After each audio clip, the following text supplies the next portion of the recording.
Hola, bienvenido a nuestro canal. ¿Conoces a Frida Kahlo? Mucha gente ya vio sus cuadros coloridos y sus cejas marcadas, pero pocos conocen la historia real detrás de esta mujer increíble. Hoy vamos a descubrir quién fue Frida de verdad, sus sufrimientos, sus pasiones, sus luchas y cómo ella transformó todo eso en arte. Esta es una historia de coraje, dolor y creatividad que te va a sorprender.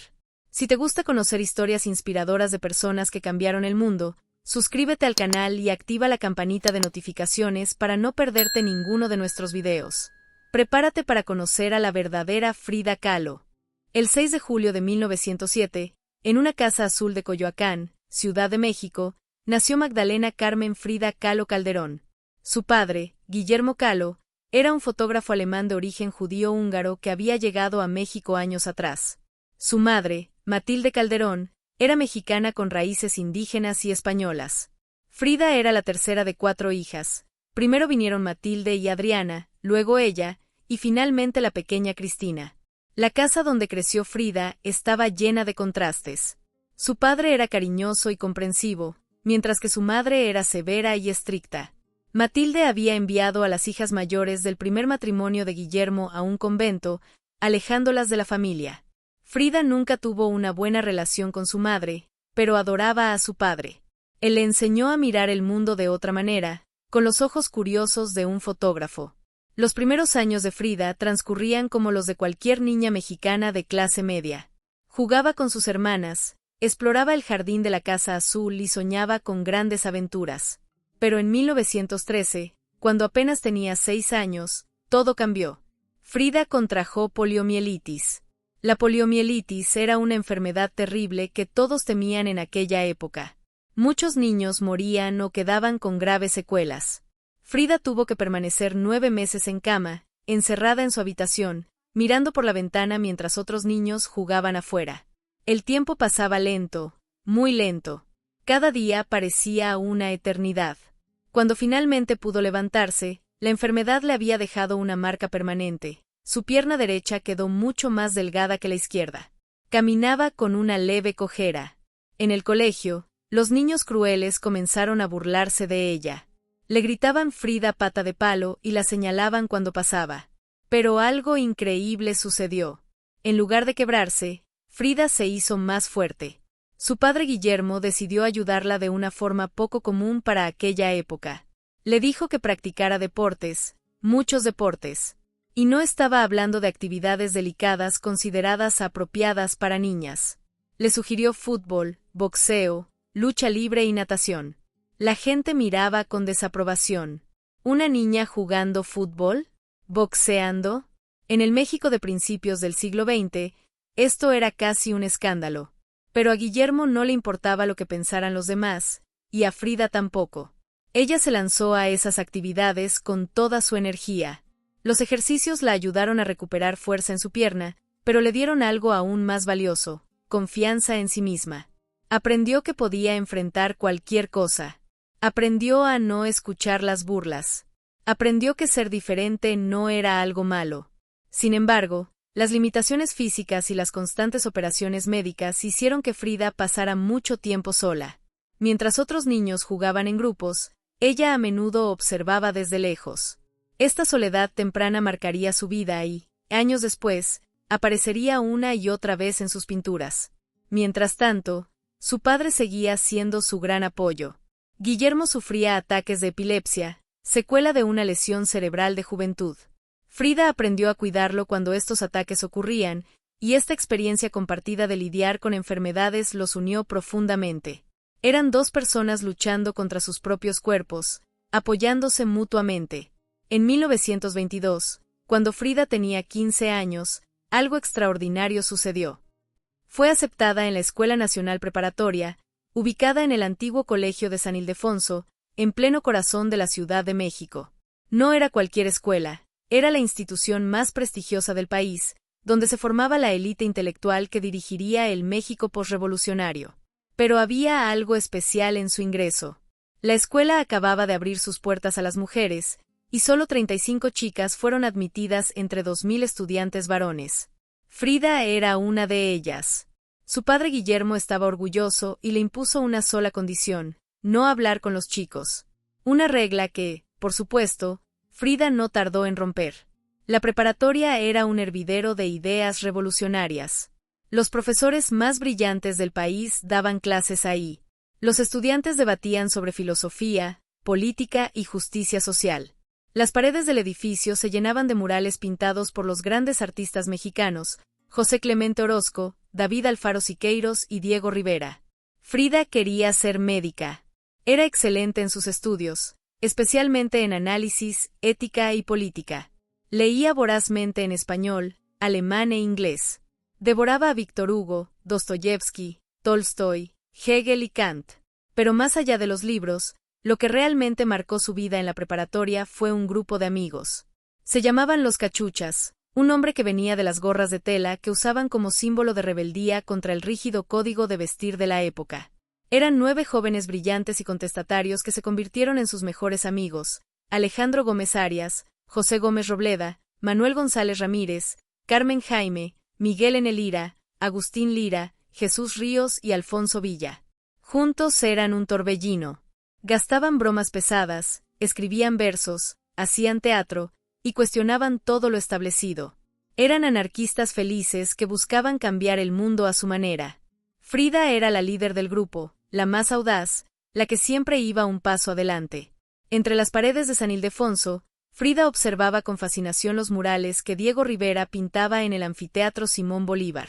Se escondía detrás de las escaleras para verlo trabajar, porque el pintor había prohibido que lo interrumpieran. Era un hombre gordo, de 36 años, casado con Lupe Marín, una mujer celosa y temperamental. A Frida le encantaba hacerle bromas. Le robaba la comida mientras él pintaba en los andamios. Untó jabón en las escaleras para hacerlo resbalar. Gritaba: «Oye, Diego, ahí viene Lupe», cuando veía acercarse a su esposa, solo para ver su reacción. Diego se daba cuenta de las travesuras, pero algo en esa chica de mirada intensa lo intrigaba. En aquella época, Frida y Alejandro Gómez Arias, el líder de los cachuchas, se enamoraron. Era su primer amor serio. Pasaban horas juntos caminando por la ciudad, hablando de sus sueños y del futuro que imaginaban construir. El futuro de Frida parecía brillante y lleno de promesas. Era una joven inteligente, rebelde, rodeada de amigos extraordinarios y con un novio que la adoraba. La carrera de medicina la esperaba. Todo estaba perfectamente alineado para que se convirtiera en doctora. Pero el destino tenía otros planes. El 17 de septiembre de 1925, una tarde lluviosa cambiaría su vida para siempre. Frida y Alejandro salieron de clases y tomaron un autobús hacia Coyoacán. Pero Frida se dio cuenta de que había olvidado su sombrilla. Bajaron del primer autobús y fueron a buscarla.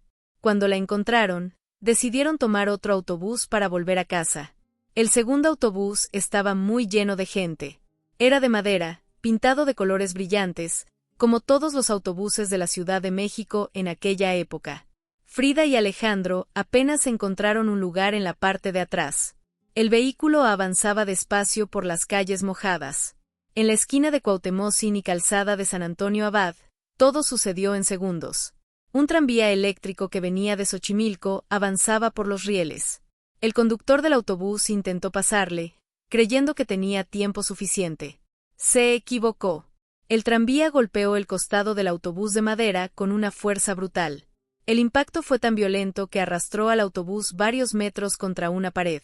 El sonido del metal chocando contra madera, los gritos de la gente, el estruendo del cristal rompiéndose. Varias personas murieron en el acto. Alejandro solo sufrió heridas menores. Pero Frida quedó destrozada. Una barra de hierro, un pasamanos del autobús, atravesó su cuerpo desde la cadera hasta salir por el otro lado. Ella misma lo describió después como la manera en que una espada atraviesa a un toro. El horror no terminaba ahí. La ropa de Frida estaba desgarrada, llena de sangre y de polvo de oro, que al parecer llevaba un pasajero al que se le había desparramado con el accidente. Ese polvo dorado cubrió su cuerpo ensangrentado, creando una imagen fantasmal que Alejandro jamás pudo olvidar. Alejandro y otras personas intentaron ayudarla. Tuvieron que sacar la barra de hierro de su cuerpo. Fue increíblemente doloroso para Frida. Los gritos de dolor de la joven de 18 años se mezclaban con el caos de la escena del accidente. La llevaron rápidamente a la Cruz Roja. Los médicos que la recibieron no podían creer que siguiera viva. Su pelvis estaba fracturada, su abdomen y útero habían sido perforados por la barra de hierro, su columna estaba rota en 3 lugares, su pierna derecha tenía 11 fracturas, su pie derecho estaba aplastado y dislocado, su clavícula estaba rota. Además, tenía 2 costillas fracturadas y el hombro dislocado. Los doctores trabajaron durante horas. Nadie garantizaba que fuera a sobrevivir. Su cuerpo era un mapa de fracturas y heridas. El dolor era insoportable. Frida permaneció un mes completo en el hospital, inmóvil, envuelta en corsés de yeso que la mantenían rígida como una tabla. No podía moverse. Apenas podía respirar sin sentir dolor. Los doctores le dijeron que tal vez nunca volvería a caminar. Y si lo hacía, el dolor sería su compañero para siempre.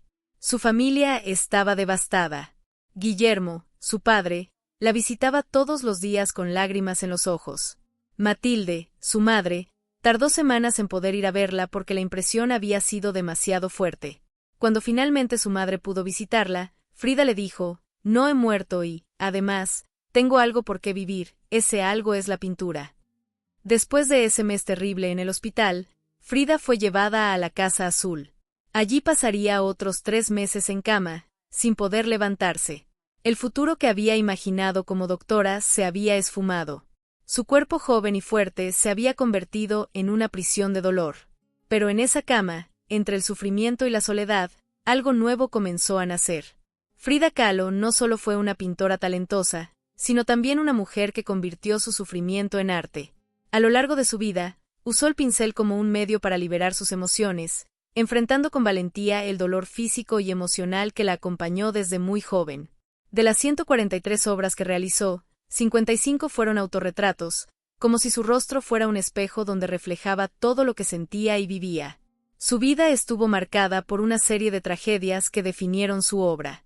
A los 18 años, un grave accidente de autobús cambió su destino para siempre. Las lesiones que sufrió en la columna, la pelvis y las piernas la obligaron a pasar largos periodos en cama, rodeada de dolor y limitaciones. Fue en ese aislamiento donde comenzó a pintar, con un espejo sobre su cama que le permitía observar su rostro y plasmarlo en el lienzo. Frida no pintaba para complacer al público ni para seguir modas. Pintaba para sobrevivir. Cada cuadro suyo era una confesión abierta, una herida transformada en color. En la columna rota 1944, se retrató con el torso abierto y una columna fracturada que sustituye su espina dorsal.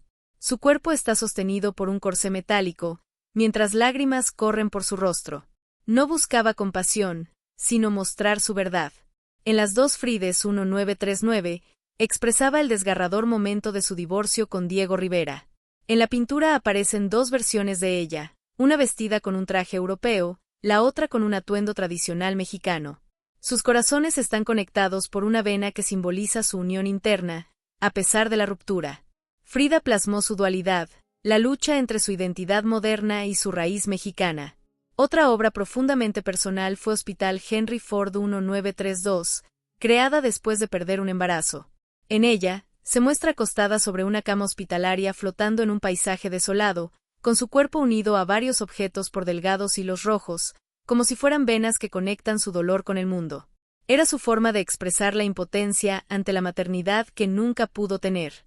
El poeta francés André Breton, al conocer su obra, dijo que era una artista surrealista. Sin embargo, Frida siempre respondió con firmeza que no pintaba sueños, sino su realidad. Para ella, el arte no era fantasía, sino una forma de enfrentar la vida. Frida también defendió con orgullo sus raíces mexicanas. Se vestía con trajes tradicionales de Tehuantepec, portaba joyas precolombinas y decoraba su casa con colores vivos y símbolos indígenas. Todo lo que hacía era una declaración de identidad y resistencia. En una época en que muchas mujeres buscaban adaptarse a los estándares europeos, Frida decidió ser auténtica, rebelde y profundamente mexicana. Su arte no solo contó su historia, sino que se convirtió en una voz para quienes alguna vez sintieron dolor, pérdida o desamor. Y mientras su cuerpo sufría, su espíritu seguía creando, convirtiendo el sufrimiento en belleza. Pero su vida aún tenía más capítulos por escribir, y el destino seguiría poniendo a prueba su fuerza y su pasión. Durante muchos años, El nombre de Frida Kahlo estuvo unido inseparablemente al de Diego Rivera. Para la mayoría, ella era solo la esposa del gran muralista mexicano, una figura que vivía a su sombra. Sin embargo, el tiempo demostraría que Frida no necesitaba comparaciones, porque su arte hablaba por sí solo. Con el paso de los años, su talento y su originalidad comenzaron a abrirse camino más allá de las paredes de su casa en Coyoacán. En 1938, Frida tuvo la oportunidad que cambiaría su vida, su primera exposición individual en la Julian Levy Gallery de Nueva York. Fue un éxito. El público estadounidense quedó fascinado con su estilo único, lleno de colores intensos, símbolos personales y una profunda conexión con la identidad mexicana. Las críticas fueron muy positivas, y por primera vez, Frida empezó a ser vista como una artista independiente, no solo como la esposa de un pintor famoso. Un año después, en 1939, su arte cruzó el Atlántico. Fue invitada a exponer en la Galería Renouet Colle de París, donde conoció a varios artistas europeos, entre ellos Pablo Picasso y Marcel Duchamp. Aunque la exposición no fue fácil y hubo muchos contratiempos, Frida logró algo histórico. El Museo del Louvre compró su obra El Marco. Con esto, se convirtió en la primera artista mexicana cuya pintura entró a esa prestigiosa colección. Era un reconocimiento que marcaba el inicio de una nueva etapa en su carrera. A pesar del dolor físico que la acompañaba, Frida nunca dejó de pintar.